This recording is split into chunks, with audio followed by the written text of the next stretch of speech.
আজকে আমরা চলে আসছি বাংলাদেশের জঙ্গলের ভিতরে একটা মসজিদ এবং কি একটা ঈদগাহ আছে, যে ঈদগাহতে বছরে 2 বার নামাজ পড়া হয়।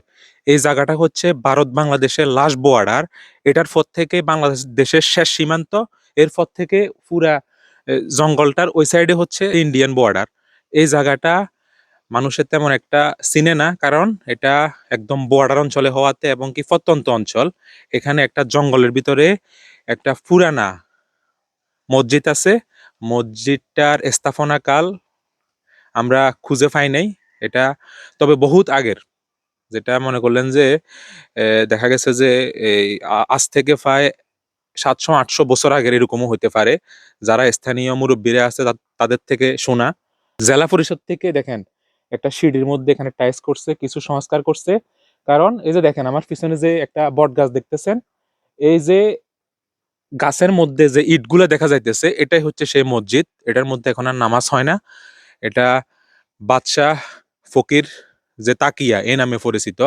এটার অবস্থান যদি বলি, ফেনী জেলা ফেনী জেলা ধর্মপুর ইউনিয়ন, আমিন বাজার ফার হই, ধর্মপুর ইউনিয়ন, বড়ইয়া গ্রাম, একদম বর্ডারে।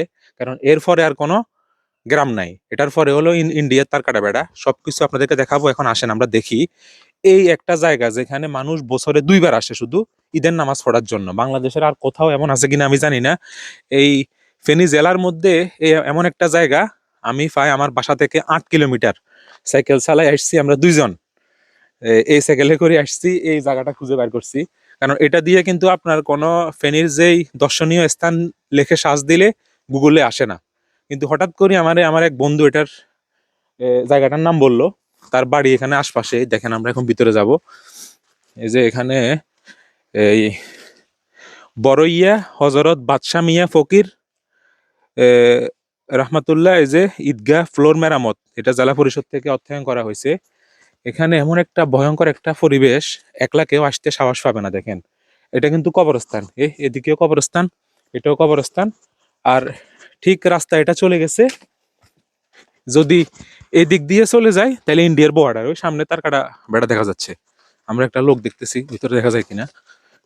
এদিকে দেখেন, এদিক থেকে যদি মসজিদটা আসেন, আমি এখানে একটু ক্লোজলি দেখা, এটা দেখা যায় কিনা, দেখা যায়। একজন স্থানীয় লোক পাইছি। আসসালামু আলাইকুম আঙ্কেল।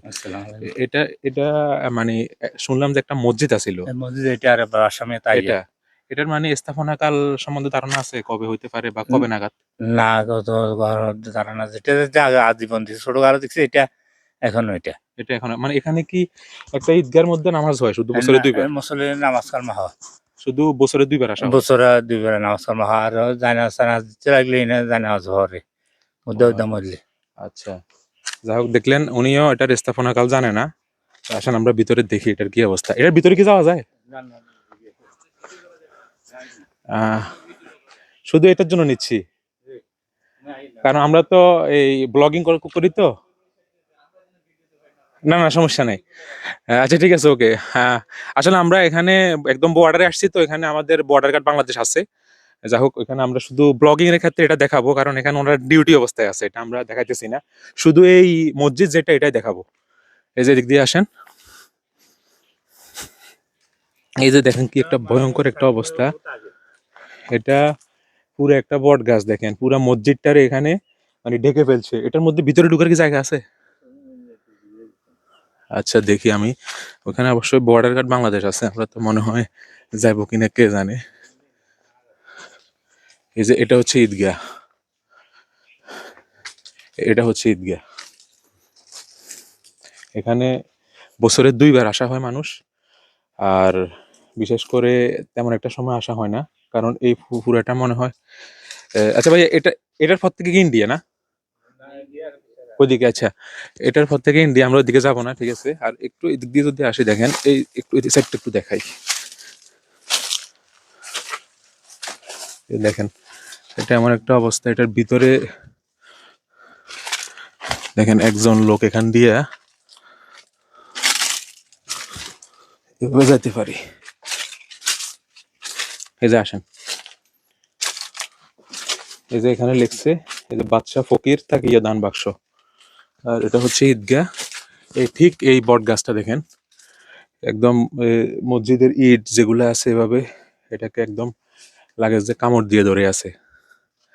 1000 বছরের পুরানো একটা মসজিদ। আমরা এখন এই মসজিদটার ভিতর থেকে নেই, ক্লোজলি দেখা যান না? আচ্ছা, এখন আমরা এই ভিতরটা ঢুকতেছি, এটাই হচ্ছে সেই মসজিদটা। দেখেন ভাই, আমার পুরো এক গা ছমছম করতেছে। এই যে দেখেন এখানে যে মসজিদের এই যে মিনার, এই যে মিনার যেখানে নামাজ পড়ানোর জন্য বেশি ছোট একটা এরিয়া মিলে, এখানে জানালার মতো কিছু একটা দেখা যাইতেছে। ভিতরে আয়, তামিম ভিতরে আয়। এই যে এই যে এখানে একটা আছে, এখানে একটা আয়নার কি বলে যে কিছু জানালার মতো এরকম কিছু একটা দেখেন এখানেও আছে। মানে পুরা গাছ, চারোদিক দিয়ে গাছ একদম ঘেরাও করে রেখেছে এটারে দেখেন। মানে আমার পুরা শরীরের লোম দাঁড়ায় গেছে দেখেন। আর এখানে মনে হয় যে কেউ আগুন জ্বালাইছে সম্ভবত, কেউ মানত টানত করে, এরকম হইলেও হইতে পারে। একজনকে জিজ্ঞাসা করছি, সে বলল। একদম দেখেন এমন একটা জায়গা, এটা হচ্ছে বাংলাদেশের শেষ সীমান্ত, কারণ এরপর থেকে ইন্ডিয়ান বর্ডার শুরু। আর এই এমন একটা জায়গা, এই মসজিদটা দেখেন, আশ্চর্য একটা ব্যাপার। আমি একটু ভালো করে দেখাই জায়গায় আপনার, এই গাছগুলো দেখেন, মানে হাজার হাজার বছর আগের এই যে সাক্ষী, এটা ইতিহাস। তবে স্থানীয়রা এটার স্থাপনা কাল বলতে পারে নাই। আর যে জেলা পরিষদ থেকে যে সংস্কারটা করা হয়েছে ওইখানেও কিন্তু এটা কত সালে হয়েছে এটা কিন্তু লেখা নাই, কারণ আমি গুগলে সার্চ দিয়ে দেখছি, এটা সম্পর্কে কোনো তথ্য নাই। এটা হবে বাংলাদেশের সবচেয়ে ছোট একটা মসজিদ এবং জঙ্গলের ভিতরে একটা মসজিদ। এটা এতদিন পর্যন্ত লুকানো ছিল, কারণ এই পর্যন্ত কোনো ব্লগার আসি পৌঁছাইতে পারে না এখন পর্যন্ত। দেখেন, এই প্রথম একটা মসজিদ রিভল করলাম আপনাদের সামনে। ভিডিওটি শেয়ার করে সবাইকে দেখার সুযোগ করে দিবেন। আর যারা এখনো পর্যন্ত চ্যানেলটি সাবস্ক্রাইব করেন নাই, সাবস্ক্রাইব করে আমাদেরকে উৎসাহ দিবেন। ইনশাল্লাহ পরবর্তী কোনো ব্লগে দেখা হবে। সে পর্যন্ত ভালো থাকুন, সুস্থ থাকুন।